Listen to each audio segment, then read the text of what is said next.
Olá, que bom que você está aí. Eu sou José Marcelo Santos e este é o Seguro Rural. E no programa de hoje a gente vai trazer informações valiosas para os produtores atingidos por essa onda de geadas que dizimou plantações inteiras, principalmente nas regiões sul, sudeste e centro-oeste do país. E a gente vai falar de uma iniciativa muito boa, que é a união dos portais direitoagrario.com e Agrolei, com a Liga Universitária de Agraristas, que fizeram uma cartilha com informações que vão auxiliar esses produtores na busca pelos direitos e pela compensação. E quem está comigo aqui para falar sobre esse assunto é o Francisco Torman. Ele é advogado agrarista, coordenador do portal agrolei.com.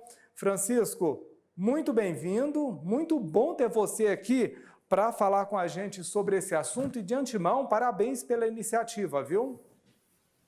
Muito obrigado, Marcelo. É uma grande satisfação estar aqui conversando contigo nesse programa que eu entendo que tem uma característica muito importante de trazer esses temas, esses tópicos importantes para a produção rural, porque o seguro agrícola tem tudo a ver com essa situação que nós estamos vivenciando, né, de grandes perdas na lavoura, porque num país continental, sempre, eu costumo dizer, sempre, em algum lugar de um país do tamanho do Brasil, sempre nós vamos ter algum tipo de perda, algum evento climático ou alguma praga que venha prejudicar as lavouras. Esse ano, com esta particularidade dessa frente fria que passou aqui do Rio Grande do Sul e foi causar prejuízos lá em cima, no centro-oeste, em estados que tradicionalmente não têm situações climáticas extremas, tão extremas como essa que nós estamos vivendo ainda esse ano, né? Então, daí veio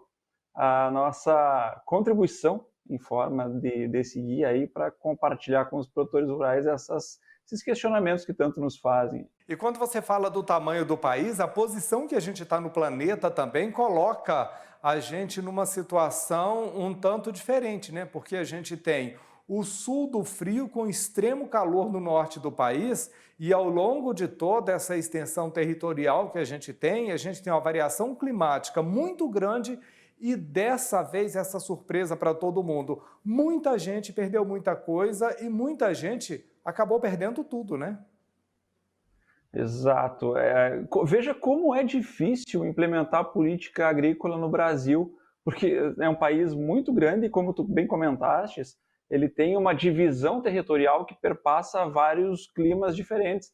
Então, nós temos aqui no sul uma situação muito diferente, principalmente se tu for analisar o extremo sul, a região da Pampa, aqui do Rio Grande do Sul, que já tem uma situação geográfica e climática muito mais parecida com o Uruguai e a Argentina, e aí fazer políticas públicas no país que vai daqui até o extremo norte, vai até acima da linha do Equador, né? Em 2019, eu tive atendendo produtores no estado de Roraima, acima da linha do Equador, então é uma coisa quase inimaginável pensar soluções jurídicas dentro de um ordenamento jurídico nacional, pátrio, que tem que atender tanto o produtor que está quase no Uruguai, como o produtor que está acima da linha do Equador. São situações muito diferentes. E esse ano temos essa subida, esse frio diferenciado, porque essa frente fria foi causar prejuízos lá em cima. Aqui no sul, nós temos, todo inverno nós convivemos com a geada. Ela é um fenômeno que para nós não traz muito maiores problemas do que o que normalmente causa. Agora, esta situação que nós estamos vivendo e talvez vivenciamos novamente, porque se fala aí em pelo menos mais 2 frentes frias que podem vir com esse potencial, elas podem subir lá para cima de novo e causar prejuízos muito grandes, como por exemplo na cafeicultura, que é um tipo de cultura que jamais poderia ter contato com esse frio tão rigoroso. Nós temos uma perda qualitativa gigantesca nesse tipo de cultura. Cana-de-açúcar, milho, o próprio trigo em algumas regiões, que aqui, o nosso trigo aqui costuma levar umas geadas na cabeça, mas o próprio trigo também, tamanho foi a intensidade desse frio, também teve problemas de produção. E aí, claro, aí vem os remédios jurídicos para tentar amenizar, para tentar mitigar essas perdas que o produtor rural tem, com certeza, teve com essa frente fria. Então, justamente, o nosso intuito é trazer um pouco para o produtor rural quais são as ferramentas que ele pode usar para tentar sair um pouco do prejuízo dessa situação extrema. E aí, Francisco, você estava falando, por exemplo, do café e da cana-de-açúcar. A gente teve em Minas Gerais, não é, lavouras de café praticamente congeladas e dizimadas, né? Os produtores sem ter de onde tirar para compensar, porque a gente já está naquela época da redução da safra em função da bienalidade, né? Um ano se produz mais e no outro se produz menos. Aí no sul, principalmente, a gente já havia enfrentado aquele problema do atraso no plantio de soja e também do plantio do milho. A gente está numa sequência climática desfavorável, embora a gente esteja batendo recordes atrás de recordes de produção, né? Diante desses prejuízos que produtores vêm sofrendo em função dessas variações climáticas, como foi que vocês tiveram a ideia de fazer essa junção de portais mais estudantes para fazer essa cartilha com orientação para esse produtor? Como é que vocês pensaram em como fazer isso? Justamente como nós temos, eu coordeno o portal agrolei.com, que é um portal jurídico destinado aos assuntos jurídicos do agronegócio, ao direito agrário. O professor Albenir Cherubini tem o direitoagrario.com, que é outro portal que também traz esses elementos, essa informação jurídica vinculada ao agronegócio. E já antes desses eventos aí, nós tínhamos feito essa união dos trabalhos dos portais para contribuir para a formação da LUA, que é a Liga Universitária Agrarista, que no nosso intuito aqui, os objetivos, era potencializar acadêmicos universitários para ter um conhecimento melhor do direito agrário. Porque nós entendemos que num país do agronegócio como é o Brasil, o direito agrário ele tem que preparar melhor profissionais, e ele não é uma disciplina obrigatória em muitas instituições, ele é enfraquecido nos campos acadêmicos. Então, nós já vínhamos fazendo esse trabalho com estas centenas de acadêmicos e jovens advogados para trazer os princípios básicos do direito agrário, quando sobreveio esta situação desta geada que, enfim, atingiu várias culturas. E aí veio o interesse dos acadêmicos, dos integrantes da LUA em solucionar problemas pontuais. Alguns diziam, olha, eu tenho um tio meu que teve uma perda no café, o outro suscitava um cliente lá, um jovem advogado suscitava um cliente que teve uma perda com outra cultura. E a partir desses questionamentos, que se repetiram com muita frequência, eu e o professor Albenir entendemos colocar esses principais pontos num guia, uma espécie de um guia de fácil leitura, para que o produtor rural possa ter acesso. Justamente as principais perguntas que ele faria para um profissional do direito. O que eu posso fazer em relação às minhas dívidas, ao meu seguro, aos meus contratos. Então, este guia é uma síntese dos principais questionamentos que o produtor pode vir a fazer ao sofrer essas situações. Então, ele já tem ali um manual com as informações que ele procura. A partir dali, evidentemente, cada caso é um caso e demanda as consultas jurídicas específicas, mas ali, certamente, esse guia vai dar um norte para que ele entenda quais são os caminhos e, principalmente, quais são as ações que ele tem que adotar a partir de agora. Porque muitas vezes nós percebemos que o produtor perde direitos por não tomar as medidas nos tempos certos. E o guia serve justamente para isso, alertar o que o produtor tem que fazer e em que tempo ele tem que fazer. Deixa eu te fazer uma pergunta, nem tanto como jornalista, mas muito mais como professor universitário, porque você me falou um negócio que me incomodou profundamente, né?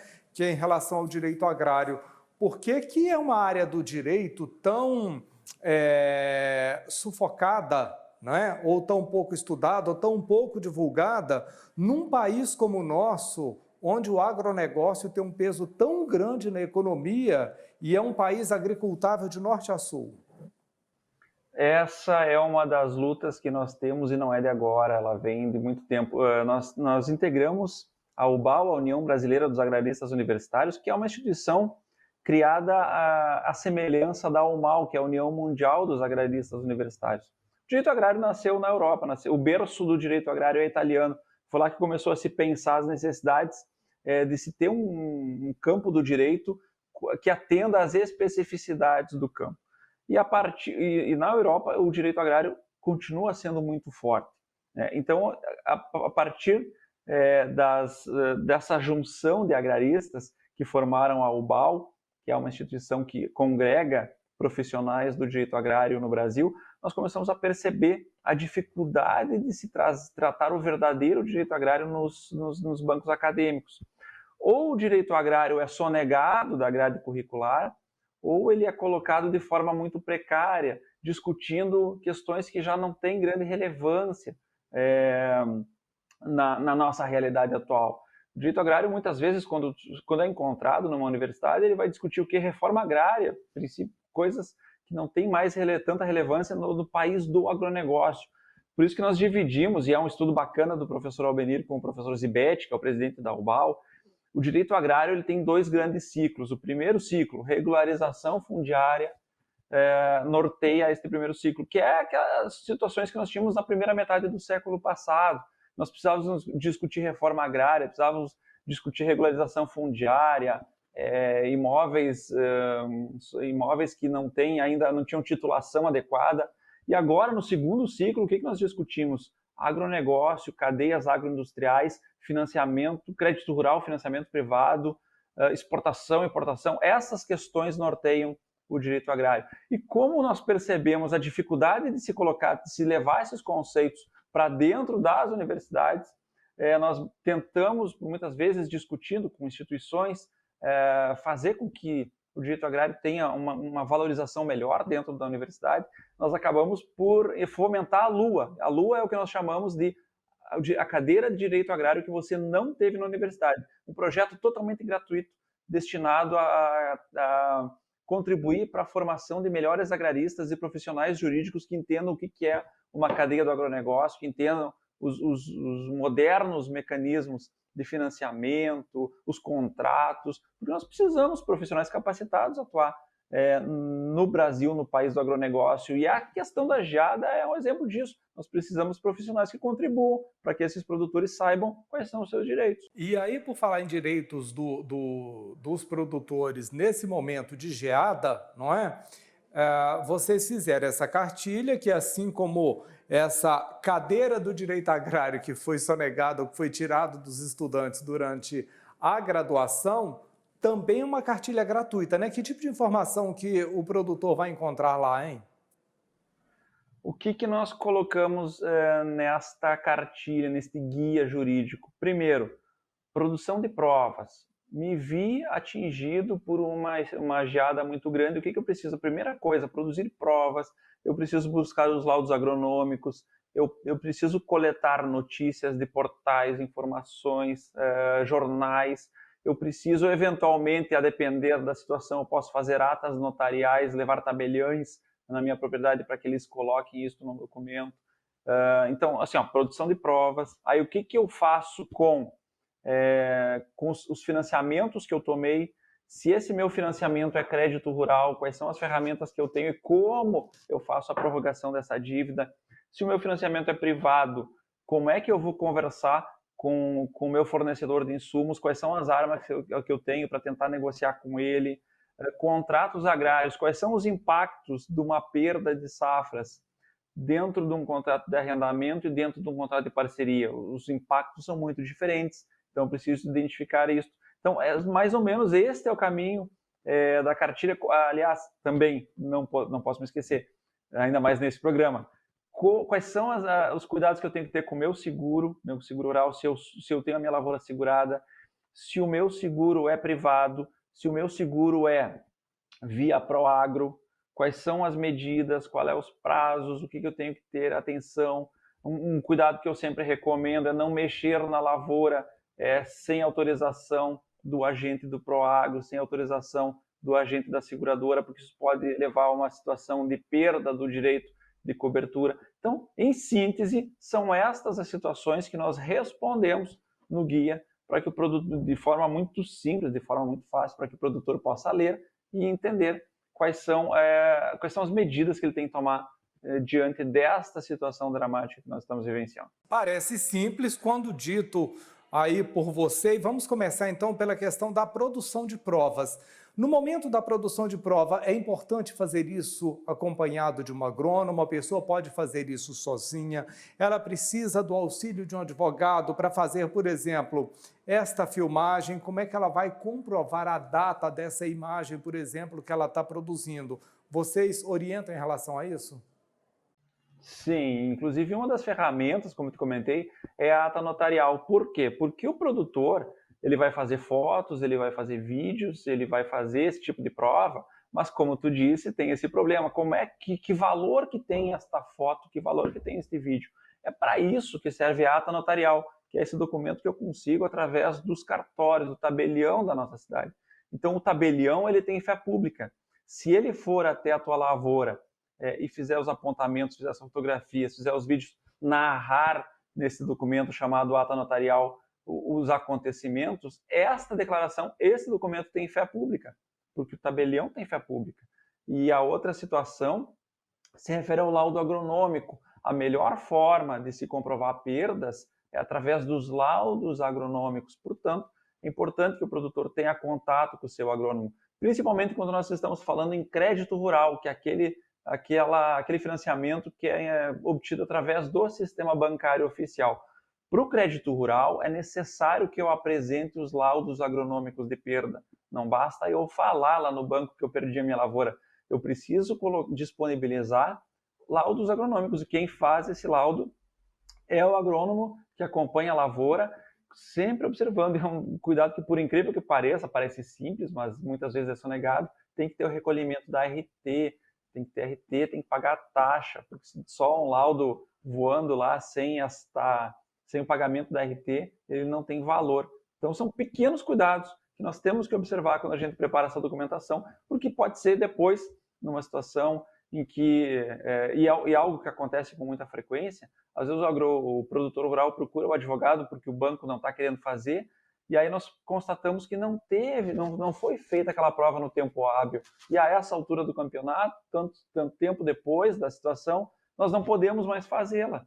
Portanto, esta é uma prova que tem que ser adotada de forma muito imediata, tão logo os acontecimentos surjam na lavoura. E para aquele produtor que está lá arrancando os cabelos nesse momento, porque ele foi afetado pela geada, a produção dele vai cair em 70%, que ele vai conseguir produzir ainda não vai ser de grande qualidade, mas ele tem um empréstimo que ele fez. Ele foi lá e fez um financiamento, por exemplo, num banco privado, não é? Ele não foi para o financiamento público. E aí ele precisa renegociar os prazos. É possível, ele está garantido, ele tem algum tipo de proteção especial nesse caso para conseguir renegociar essa dívida, renegociar esse empréstimo? Vocês dão essa informação lá? Tratamos um capítulo do guia específico sobre o crédito rural.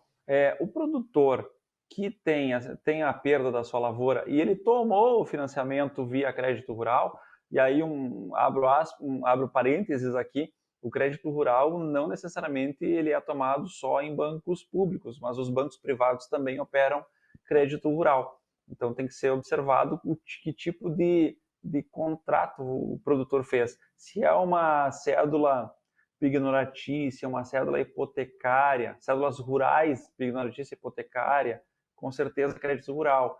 Se a cédula é uma cédula de crédito bancário, tem que ser observado qual é a natureza, vai estar descrito lá. Um banco privado ele pode oferecer o crédito rural, como também pode oferecer outros tipos de financiamento. Aliás, é muito comum, o produtor acha que tomou crédito rural e quando vê é um contrato de crédito pessoal. Mas dentro desta ótica do crédito rural que o produtor tomou dentro do sistema bancário, ele pode sim fazer a prorrogação desta dívida, que é um mecanismo emergencial que lhe garante o direito de alterar o prazo de pagamento.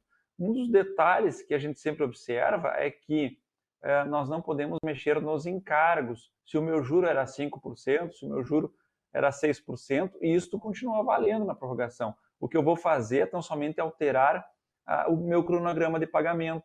Se é um custeio, como é que o produtor vai fazer isso? Através do laudo agronômico e através de um laudo de capacidade de pagamento, que ele vai fazer com o seu agrônomo e também com o seu contador, ele vai demonstrar para a instituição financeira que ele vai precisar de 3, 4, 5 anos para fazer o pagamento dessa dívida. E é isso que vai estar nessa documentação. Ele vai comprovar a sua capacidade de pagamento. Se é investimento, o praxe da prorrogação é pegar a parcela, porque o investimento tu vai pagar em mais anos, né? Tu vai fazer, por exemplo, uma colheitadeira, tu vai pagar em 5 anos, e a parcela desse ano tu não vai conseguir pagar. O praxe é pegar esta parcela e realocar ela para o final do contrato, para 1 ano após o vencimento da última prestação. São ferramentas que existem, são ferramentas emergenciais que pelo menos atendem o produtor rural nesta situação complexa. Também nós descrevemos bem no guia lá quais são os cuidados que nós temos que ter, fazer o pedido antes de vencer a parcela, uma das coisas importantes, não adianta correr até a instituição bancária depois de vencido o contrato. São algumas das dicas que estão no guia e que são de fácil compreensão para o produtor rural que der uma olhada lá nesse material. Só lembrando, está lá no direitoagrario.com e também no agrolei.com, é isso? Nos 2 portais você encontra o guia para download. Lá no agrolei.com está na aba e-books. Clica lá em e-books, já vai aparecer o guia. 10 páginas, leitura simples, leitura curta, e acho que ajuda bastante a entender um pouco quais são os caminhos que o produtor rural tem que seguir a partir dessa situação. E para situações como essas que a gente está enfrentando, em que o clima foi mais rigoroso do que o convencional e que as pessoas perderam e tem como comprovar a perda, que não foi provocada, evidentemente, por negligência, por imperício, por qualquer coisa assim, como é que as instituições financeiras, como é que os agentes financeiros eles têm se comportado na hora de fazer essa renegociação com o produtor? Isso depende de como esse produtor chega lá munido de provas, feito o passo a passo que vocês ensinam, ou de maneira geral existe um comportamento padrão? É difícil precisar um comportamento padrão, porque uma das coisas que nós percebemos é que o acolhimento desse pedido ele depende muito das relações entre produtor e banco. Eu sempre digo, é importante que o produtor tenha boas relações com a sua instituição financeira, porque nestas horas é preciso que a instituição financeira dê a contrapartida acolhendo esse pedido do produtor. Fundamental, como eu comentei, fazê-lo antes de vencida a dívida e totalmente documentada. É muito comum situações em que o produtor pede verbalmente, acreditando que o sistema bancário vai lhe ajudar, não vai medir esforços para resolver essa situação, e esse pedido não é atendido. Muitas vezes o produtor pede verbalmente, fica aguardando, e o que ele recebe como resposta é o oficial de justiça batendo lá na porteira da sua propriedade, citando do processo que o banco está movendo.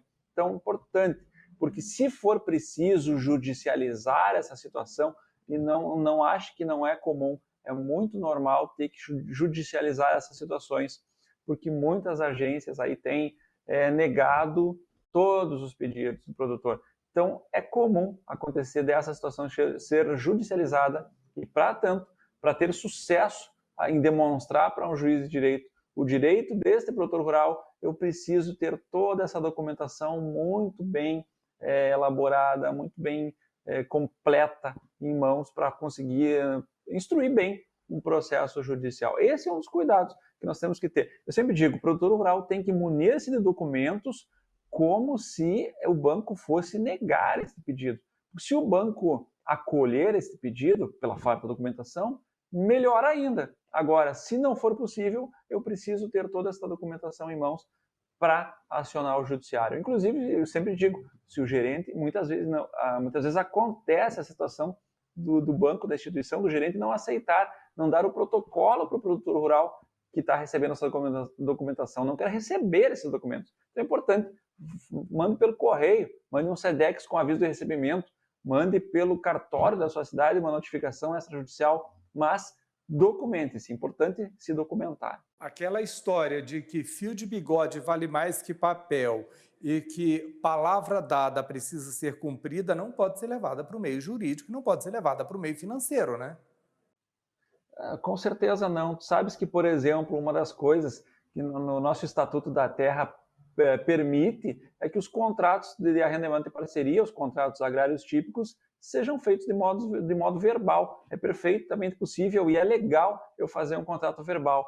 Mas em pleno século XXI, quem é que vai fazer um contrato verbal? O agronegócio, o produtor rural precisa entender que a profissionalização e a gestão são inevitáveis. Portanto, os contratos têm que ser muito bem redigidos por um profissional que conhece a área, porque tem características totalmente diferentes dos contratos urbanos. Quantas vezes os colegas aí nos relatam, e eu já vi, situações onde o contrato de arrendamento é pego nas livrarias, tem os formulários prontos de contrato de locação urbana, aí o cara risca lá que é a locação urbana e coloca arrendamento, preenche o formulário e acha que isso vai dar certo.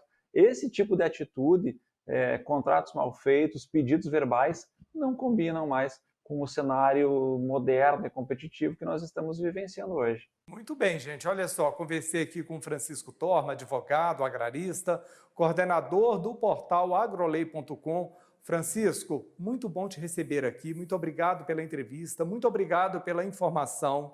Parabéns pela qualidade da informação e pela iniciativa. E seja sempre muito bem-vindo aqui ao AgroMais, viu? Tendo novidade, você nos aciona?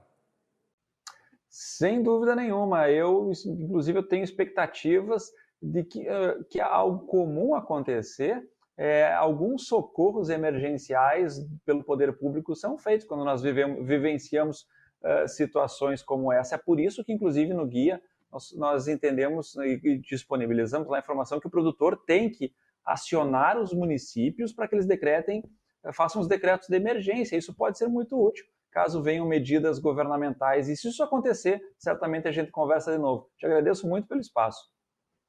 E tendo novidade, nos acione aqui, viu? Agradeço ao Francisco pela entrevista e agradeço a você pela audiência, você que até agora nos fez companhia. Obrigado por isso, viu?